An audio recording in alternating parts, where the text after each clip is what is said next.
el nostre agraïment i que ens en sentim molt honorats en rebre aquesta medalla per part del Col·legi d'Arquitectes. Que ens estimem aquesta ciutat i que la millor manera d'estimar-la és transformar-la.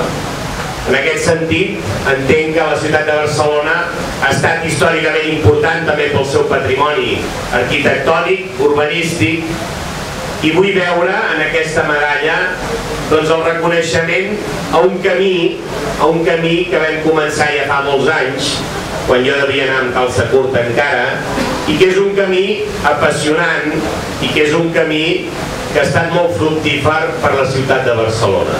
Com a ciutat mediterrània, allò que ens era comú, que era l'espai públic, l'havíem de construir des del petit primer racó fins a les grans infraestructures, ho havíem de fer amb molta qualitat.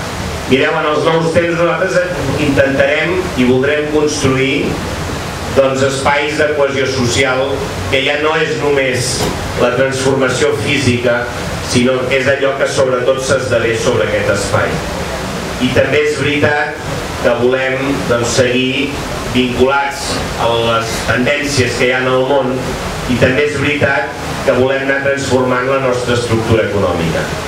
Però tot això ho farem amb nous accents, mantenint com sempre la dèria per seguir transformant també físicament la nostra ciutat.